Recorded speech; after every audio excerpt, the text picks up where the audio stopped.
So guys, today we are talking about this Royal Enfield. Actually, it's owned by my brother-in-law, and I don't want to criticize this motorcycle because too much criticism leads to too much negativity. But I have been riding this for some time, and I want to just highlight some points. So which I felt good and which I felt bad about it. But currently, in the riding conditions, everybody. हर एक royal Enfield को एक tourer की ओर देखता है. That's completely wrong. हाँ, उनका एक past रहा है टूरिंग सेगमेंट में बहुत. They have made touring very different thing. So पहला ही मुझे जो इसका बहुत ही गंदा पॉइंट है, दैट्स दिस सस्पेंशन.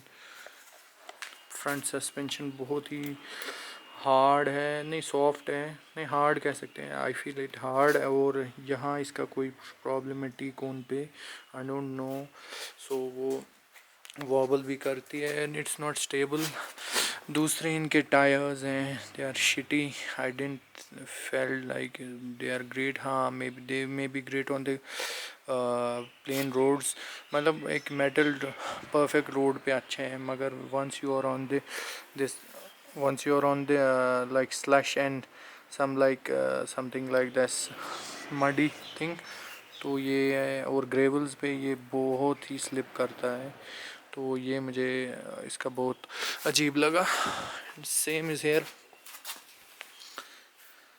तो Royal Enfield must try to do something, and lot of riders are switching to Timson, a great option.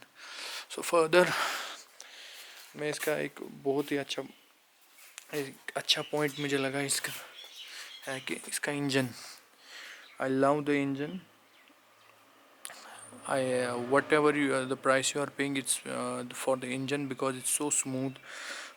Third gear में भी आप 30 किलोमीटर पर आवर पे राइड कर सकते हो, और कोई भी आपको ऐसा दिक्कत वाली बात नहीं लग रही है जो पिछले यूसी इंजन्स में था. तो ये इसका राइट साइड है. इसका लेफ़्ट साइड है चेन ड्राइव.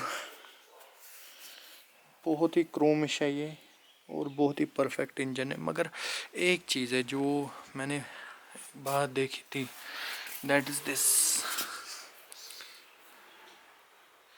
ये जो चीज़ है, ये इसका ऑयल फिल्टर है. And due to this low ground clearance, आप देख सकते हैं मेरे हाथ के जितना ही इसकी उतनी ग्राउंड क्लियरेंस नहीं है. तो if it this can hit you while riding, तो बहुत बड़ी प्रॉब्लम हो सकती है.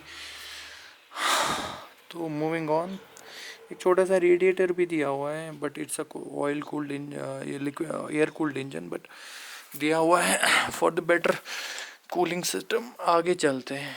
इसकी चेसिस डबल क्रेडल है, मुझे ठीक लगी. आई फेल्ट इट गुड, मतलब वेल इन्वेस्टेड है. दूसरा, मगर इसकी जो सीटिंग है बहुत ही अजीब लगी मुझे. ऐसा लगा ये फट्टे पे जैसे मैं बैठा हूँ ऐसा. सो थोड़ा इम्प्रूवमेंट होना चाहिए था इस पर. तो बट इतना रॉयल एनफील्ड ने इतना R&D इस पर किया हो, तो हम इस पर नहीं कह सकते हैं कि नहीं it's a foolish motorcycle. Even on the packs they have written this Royal Enfield. So ऐसा नहीं कह सकते. इसका सस्पेंशन हार्ड है, बहुत अच्छा है मुझे लगा. बट इसका फ्रंट एंड जो है, its worst for me because मैंने थोड़े ख़राब रोड पे चला है, तो मुझे ठीक नहीं लगा. सेकेंड, अब आगे चलते हैं. Exhaust is very good. Sound इसकी ज़बरदस्त है. आप there is no doubt, it's non debatable thing. इसका जो टैंक का पेंट है एंड क्रोम कवरिश है, ओहो हो, अलग ही बात है इसकी. तो बाकी these are simple, not well expected कि इतनी बड़ी मोटरसाइकिल में ऐसी क्वालिटी हो, बट इट्स फाइन, कोई ऐसी बात नहीं है. रेट्रोइश आगे दिया हुआ है. ये दो एक स्पीडोमीटर है, एक आपका RPM जिस पे लगता है, और इस पे ABS आता है. आपका बैटरी का साइन आता है, इंजन साइन आता है. इधर आपका ट्रिप 1 ट्रिप 2 का आ जाती है इंफॉर्मेशन.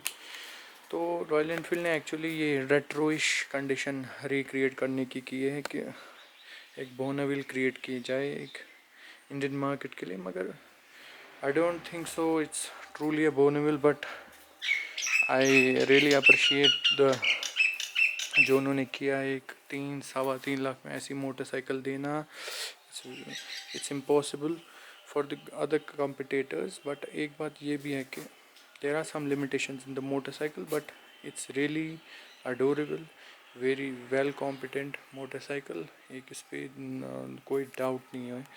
तो मगर ये बात है कि there must be improvements in it, otherwise एक आपका एक कंपटीशन क्रिएट हो जाएगा फर्दर इन द मार्केट। तो थोड़ा इंजन साउंड सुन लेते हैं।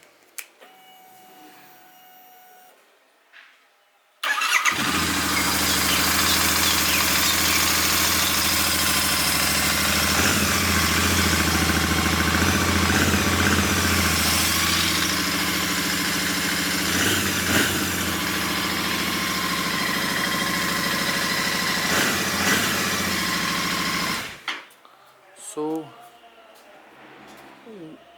whatever Royal Enfield has done, it's 2-2.5 साल की R&D है, it's well appreciated.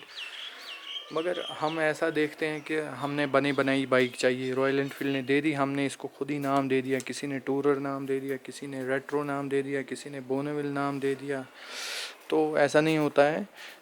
So it's well done motorcycle, I well appreciated. और मगर there are some limitation that's Royal Enfield must cover up. So बात आ जाती है, अगर आपको प्राइस पॉइंट भी 3.25 लाख में, इट्स वेरी गुड। थोड़ा आफ्टर मार्केट काम कर लो तो बहुत अच्छा है। तो अगर आप सोच रहे हो कि आप ड्यूक ले लो इसी पैसे में, you can do, but everybody is not a tourer. अगर आप मेट्रोपोलिटन सिटीज़ में रह रहे हो तो it's no way option to buy adventurer, तो it's better way to buy this commuter like Royal Enfield. So I suggest कि आप अच्छी तरह रिसर्च करें और फिर आगे चलें, ठीक है। Thanks for watching. This is my personal opinion and can be variable from person to person. अपनी अपनी ये है, अपनी अपनी ख्यालात है, अपनी अपनी चॉइस है। तो well let's see.